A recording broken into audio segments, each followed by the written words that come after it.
This is the Louie T Network.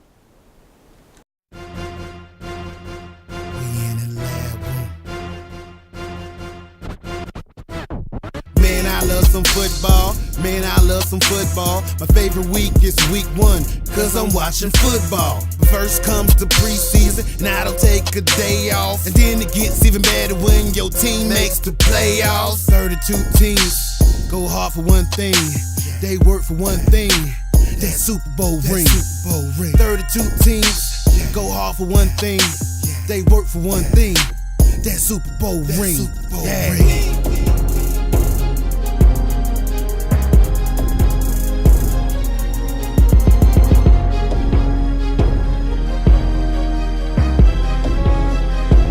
We in the lab room.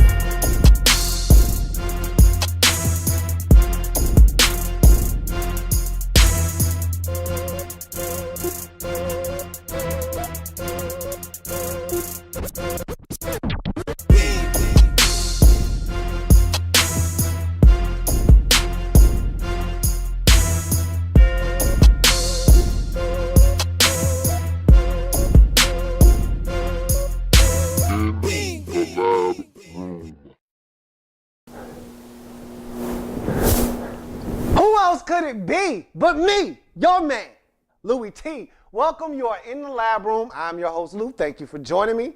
Week number 1 in the National Football League. Huge matchup in the AFC East as the Miami Dolphins were hosting the reigning AFC East champion, New England Patriots. Last year, the Dolphins were able to get the Patriots in this very ball game in Sun Life Stadium. They were hoping to do the same in the season opener in 2014. Now, if you're the Patriots, you're trying to get, this is a house money game. You don't have to win this game necessarily, but if you want to send a statement to the Dolphins right off the bat that we run this show and this is how we're going to go in 2014, go in that house, smack them around, come out with a W. And for 1 point in this game, it looked like exactly what the Patriots were out to do. So let's talk about how this game ended up being a 33-20 Dolphins victory at home. So first things first, you got to take care of special teams. And this week I saw a lot of special teams blunders, a lot of teams with special teams gaffes. And the New England Patriots had one as well, as they had a punt blocked in the first quarter, leading to the first points of the game. Punt is blocked, recovered deep in Patriots territory.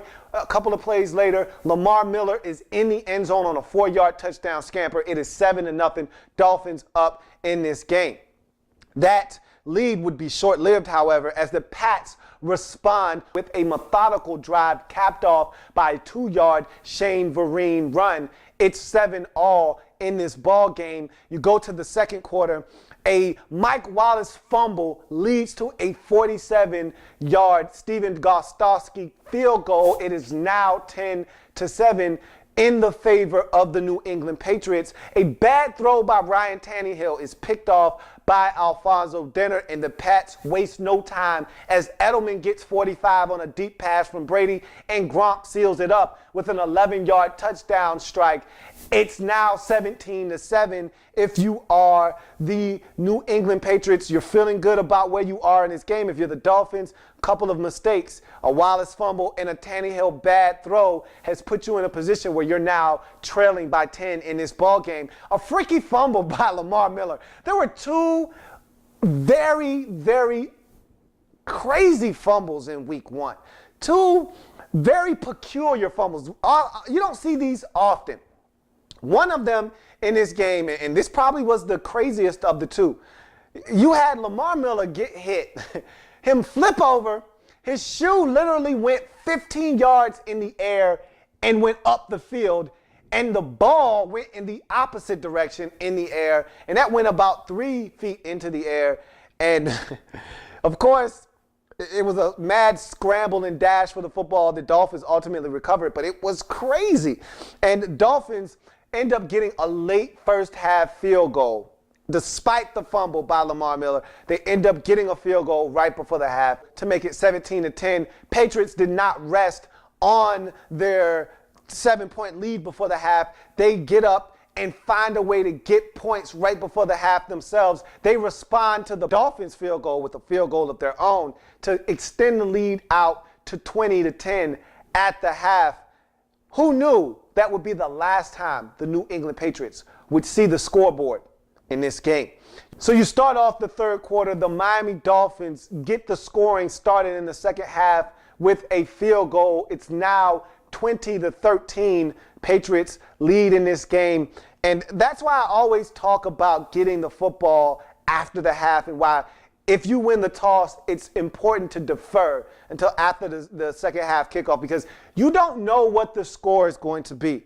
And when you're down 10 at the half and the other team gets the football, and if they get it first and they go down and they get a field goal, now you're down by essentially 2 touchdowns. If they go down and they get a touchdown, now you're down by 3 scores, where the Dolphins were able to get the football after the half, settle in, get a field goal, kind of put the pressure back on the Patriots to score, and things started to snowball, including a Cameron Wake strip, sack, forced fumble of Tom Brady. It's recovered by Louis Delmas, and 3 plays later, Mike Wallace is in the end zone on a very tough 17-yard grab right in front of Darrelle Revis. I'm telling you right now, Darrelle Revis slowly, bit by bit, he's losing it, man. He's losing it.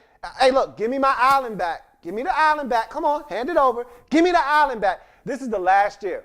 You heard it here first. Last year, Darrelle Revis will be able to hold teams hostage by forcing teams to basically ante up the bread and go to the highest bidder. This is the last year for that. He will no longer be able to command that kind of money if he continues to perform the way that he did in this game, because Mike Wallace played very well against Darrelle Revis. Now, it's 20-all after that great catch in the end zone. Very tough catch, very contested catch by Mike Wallace. It's 20-all. Solid punt return by the rookie Jarvis Landry, and a gritty performance. What a game by Noshawn Moreno. This kid, I tell you what, last year, coupled with what he's doing in Miami, has been so impressive. It has been a rejuvenation of sorts for Noshawn Moreno. Again, I used to call him Noshawn Morainslow, and now all of a sudden this kid is explosive. He's running with power, and he was the difference in this game, believe it or not. He rushed the football 24 times for 134 yards. He was the difference maker in this game, and he helps get a field goal on the scoreboard after a Lamar Miller nifty run for a touchdown is called back because of a Jawan James penalty. And so the Dolphins have to settle for a field goal, but that was a very punishing drive, even though it only resulted in a field goal. Noshawn Moreno, you could see, was starting to exert his will on this Patriots defense. He was wearing them down, and it would prove to be huge in the form of dividends later on in this game. We go to the fourth quarter now, and again, tack on that field goal. Now the Dolphins have assumed the lead in this game at 23-20 as we go on to the fourth quarter. Noshawn Moreno with a grown man 4-yard touchdown run, putting an exclamation point on a statement drive. That was a statement drive. They pounded the Patriots into oblivion, and the guy doing the pounding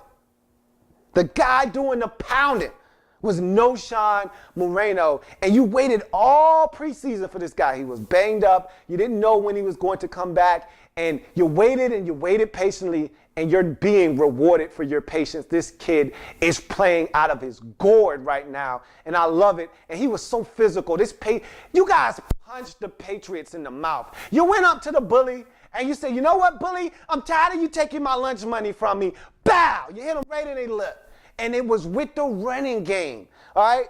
And it was so beautiful to watch.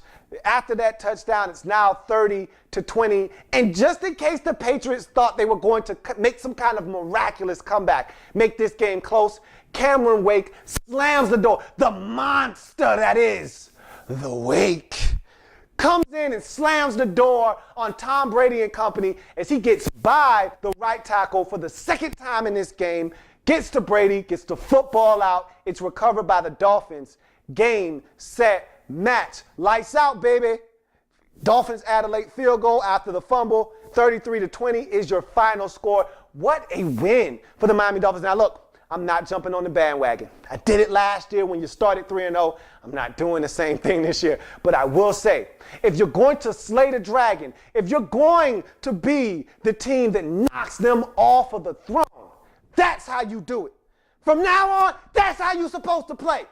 But I want to see what you do when it's your turn to travel out to Foxborough. How do you respond then? You're playing with house money now. You got to win under your belt against the Patriots. What do you do when it's your turn to take that trip out to Foxborough when the Patriots are waiting for you at their crib? What do you do then? But this was impressive. This was very demoralizing and demeaning, and I love it. You pounded them with the run game. Cameron Wake got after Tom Brady, made him uncomfortable. They did not score a single point in the second half. That's how you do it. If you're the Patriots, no worries, no fret. It happens. You are the hunted. When you're the hunted, you get every team's best shot, especially in your division.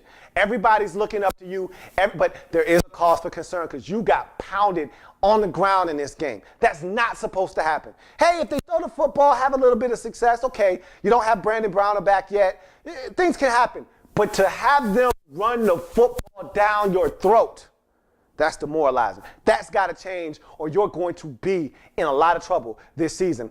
Dolphins get the win 33-20 in convincing fashion.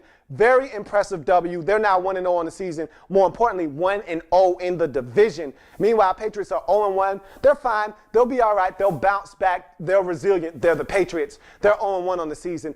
Be anxious to see how they clean up that run defense. I know Bill Belichick is not happy about what he saw from his team on Sunday against the run. Can't be happy about what he saw because they were manhandled and disrespected on the ground. So that's going to do it for this installment of In the Lab Room. I thank you for joining me. If it happens in the National Football League, whether big or small, we cover it all here in the Lab Room. Thank you for joining me. Come back and join me as I have plenty more games to break down in week number 1 of the National Football League. See you in a bit.